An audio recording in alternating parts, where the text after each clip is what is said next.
Salut à tous, j'espère que vous allez bien. En 2025, certaines voitures passent complètement sous les radars. Et pourtant, elles valent vraiment le détour. Aujourd'hui, je vais te dévoiler le top 5 des voitures les plus sous-cotées cette année. Et crois-moi, certaines vont te surprendre.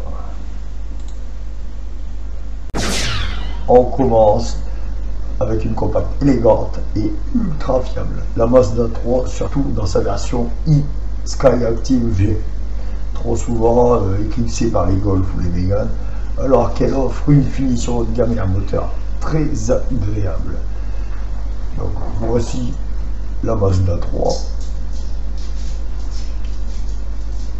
Donc le prix catalogue 31 500. Bon, pour une petite citadine, ça va encore. C'est pas excessif. La puissance 103 kW, 140 chevaux. Énergie hybride en Euro 6.4. Consommation moyenne 6 litres au 100. 5 portes. 5 places du coup évidemment. Donc on va regarder un petit peu ce qu'il y a un peu plus. Donc 238 Nm. Cylindrée c'est 2,5 litres. C'est quand même pas mal. 2,5 litres. Et 140 chevaux, je crois que c'est ça. 140 chevaux. C'est plutôt pas mal. On est en C. Émission de CO2, C. En vrai, c'est plutôt correct. 2-3 petites photos pour voir un peu ce que ça nous dit. L'intérieur, il est splendide. Franchement, il est bon. Extérieur, voilà, c'est une petite citadine. Mais elle n'est pas très mal conçue, je trouve pas mal. Après, ça reste Mazda, les lignes ils sont assez spéciales. C'est spécifique à Mazda. L'arrière, simple, mais c'est pas mal. En quatrième place, le Kia Proceed. Donc, quasiment même prix, hein, 33 250, plutôt. Franchement, je le trouve plutôt pas mal. Il ressemble un peu à la Mégane. L'arrière, même de l'avant. Hein. Bon, on parle à calandre Kia, bien sûr. Qu'est-ce qu'on a? Oh, franchement, il est pas mal. Hein. Là, on est plus sur un peu plus qu'une citadine. Après, il y a des modèles un peu plus chers. C'est GT Line. Voilà. GT Line Premium. Il y a des options supplémentaires. Et à 33 250, on a le premier modèle. Niveau tableau de bord, on est pas mal. Système embarqué de Kia Connect. On va faire un petit. Hop. Elle est pas mal. Est-ce qu'on a des infos sur la puissance, tout ça? On va regarder ailleurs. 2-3 petites infos, donc c'est bien le modèle 2021. On est sur un 5 portes, 7 chevaux fiscaux et la puissance DIN 136 chevaux. C'est plutôt pas mal, mode de vitesse manuelle, l'énergie diesel. Ce modèle de 2021 est à 21 000 € à l'heure actuelle. Donc il y a une petite décote, mais c'est pas non plus fou. Position. En troisième position, on est sur le Honda Civic E avec le HEV intensément hybride. Donc un modèle hybride de 2025. Donc c'est pareil, celui-là passe sous les radars. Dommage. Alors c'est un bel petit véhicule. Hein, on voit. En termes de prix, je n'ai pas encore vu le prix. Voilà, en termes de visuel, c'est plutôt pas mal. Hein. C'est une petite berline. On n'a pas trop mal non plus. Le haillon, un énorme haillon. Alors, plusieurs couleurs disponibles. Le gris Sonic nacré. Le blanc. Je vais faire un petit peu. Voilà, le blanc. Le gris nacré. Le noir. Alors sur Civic, le noir, j'aime pas trop. Le rouge, moyen. Le bleu, pas trop mal. L'intérieur, le tableau de bord. Alors, savoir que Honda n'a jamais été fort en tableau de bord. Mais là, c'est plutôt pas mal en vrai.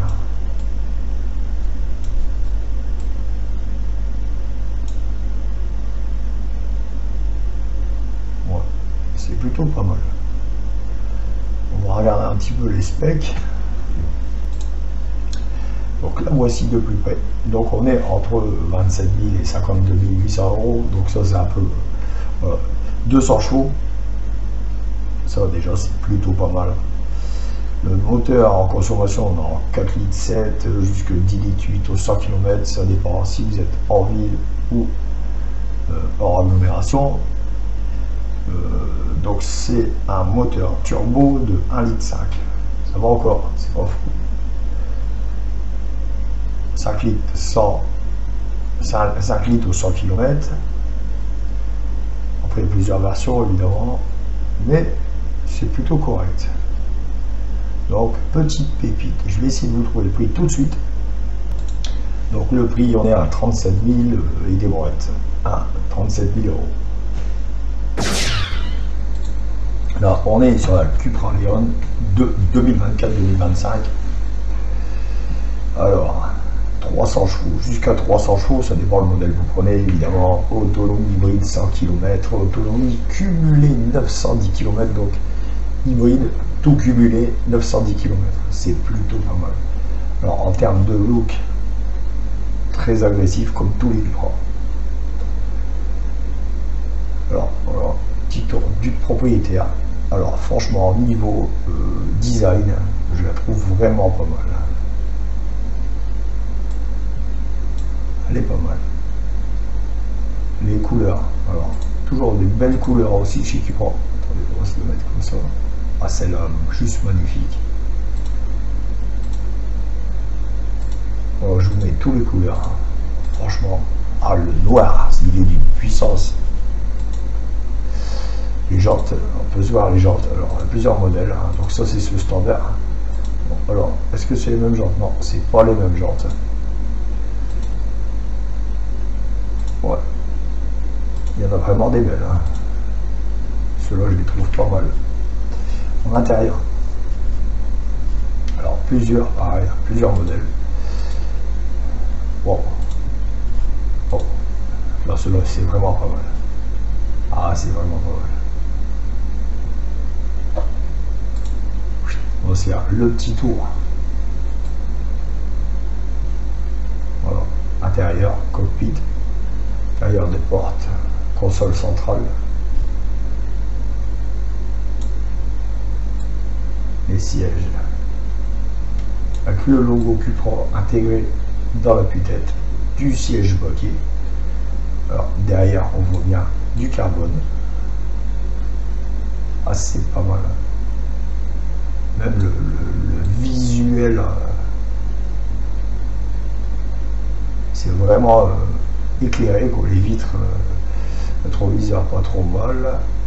Non, c'est pas mal, c'est pas mal.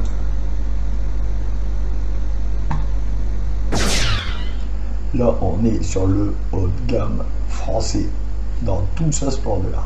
Alors il est mal connu, mais il a jusque 360 chevaux, ce qui est plutôt pas mal pour une Peugeot. On va voir ça un peu plus en détail. Donc là, en termes de visuel, bon, j'avoue, ils n'ont pas fait beaucoup d'efforts. J'avoue là-dessus. Voilà. On est en critère. Oh.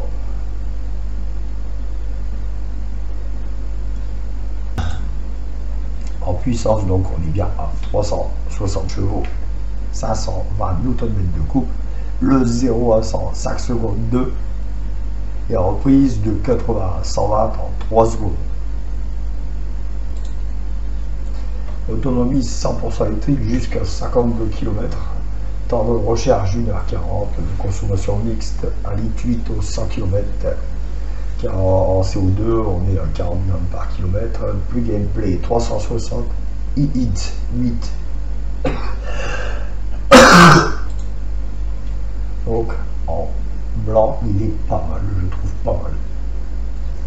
Alors il y a pas mal de nouveaux designs, donc la nouvelle calandre PSE. Alors on voit, c'est plutôt pas mal. En même l'arrière, il est juste magnifique. Voilà. Regardez-moi ce petit design avant, la face avant est juste magnifique. Donc PSE, c'est Peugeot Sport Engineering en blanc. Ça, c'est la berline. La berline. Alors, franchement, les trois couleurs sont juste magnifiques. En white, black, grey. Pardonnez-moi l'anglais, mais c'est pas top. Donc 360 chevaux. Franchement, respect. Dommage que Peugeot, enfin on est passé à côté. On va regarder un petit peu le prix. Je n'ai pas encore vu le prix. Donc le prix, on est à 64 000 €. C'est un peu excessif, mais ça reste une berline. Après, hein. Cette vidéo est terminée. J'espère que ça vous aura plu. Le top 5 des voitures les moins vues. En gros, c'est ça. N'hésitez pas à vous abonner, partager un maximum, activer la petite cloche de notification à la prochaine vidéo. Salut!